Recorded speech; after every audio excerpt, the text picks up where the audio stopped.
Class ನೀವೆಲ್ಲ? UKG. Rhymes ಹೇಳ್ಕೊಟ್ಟಿದ್ದಾರಾ? ಯಾರು ಹೇಳ್ಕೊಟ್ಟಿದ್ದಾರೆ?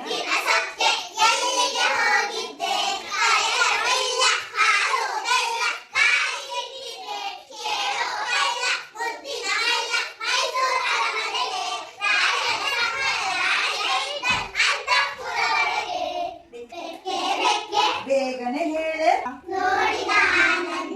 ರಾಣಿಯ ಮಂಚದ ಕೆಳಗಡೆ ಕಂಡೆನು ಚಿಲಿಪಿಲಿ ಇಲಿಯೊಂದ. ಅಕ್ಷರಗಳದ್ದು ಒಂದು ಚಾರ್ಟ್ ಹಾಕ್ತಾರಲ್ಲ, ಏನಂತ ಏನ್ ಹೇಳ್ತಾರೆ? ಎಷ್ಟು ಅಕ್ಷರ ಇದೆ? ಅದನ್ನ ಎಷ್ಟು ವಿಭಾಗ ಮಾಡಿದ್ದಾರೆ?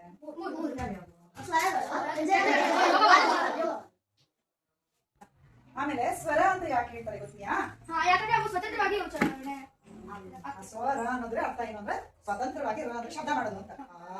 ಈ ಹ್ರಸ್ವ ಸ್ವರ ಎರಡು ಮಾತ್ರ ಕಾಲದಲ್ಲಿ ಹೇಳುವಂಥದ್ದು ದೀರ್ಘ ಸ್ವರ.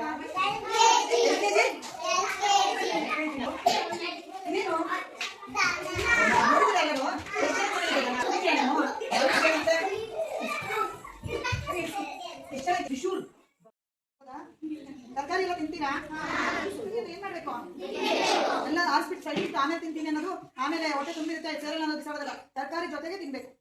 ತರಕಾರಿ ಮಿಕ್ಸ್ ಮಾಡ್ಕೊಂಡೆ ಊಟ ಮಾಡ್ಬೇಕು. ತರಕಾರಿ ತಿಂತೀರಾ ಇಲ್ಲ? ಪ್ರಾಮಿಸ್? ಎರಡು ಕ್ಲಾಸ್ ನಾನು ಪ್ರಾಮಿಸ್ ಮಾಡಿದ್ದಾರೆ, ನೋಡೋಣ ಪ್ರಾಮಿಸ್ ಎಷ್ಟು ಚೆನ್ನಾಗಿ ನಡೆಸ್ತಾರೆ ಅಂತ. ಪ್ರಾಮಿಸ್? ಎಲ್ಲಾ ತರಕಾರಿಯನ್ನು ಆಮೇಲೆ ಮುಂದಕ್ಕೆ ತಿಂತೀವಿ. ನಿಜವಾಗ್ಲೂ ಮುಂದಿನ ಸಲ ಬಂದಾಗ ನಾನು ನೋಡ್ತೀನಿ, ಎಲ್ಲಾರು ಊಟ ಮಾಡಿ ಹೋಗ್ತೀನಿ. ಆಯ್ತಾ? ಕೋಆರ್ಡಿನೇಟರ್ ಆದಂತಹ ಶ್ರೀಮತಿ ಚೇತನಾ ಮೇಡಮ್ ನಮ್ಮ ಶಾಲೆಗೆ ಭೇಟಿ ಮಾಡಿ ನಮ್ಮೆಲ್ಲ ಮಕ್ಕಳನ್ನ ಮಾತಾಡಿಸಿ ತುಂಬಾನೇ ಸಂತೋಷ ಪಟ್ಟಿರ್ತಾರೆ. ಹಾಗೆ ನಮ್ಮ ಶಾಲೆಯ ಪರವಾಗಿ ಒಂದು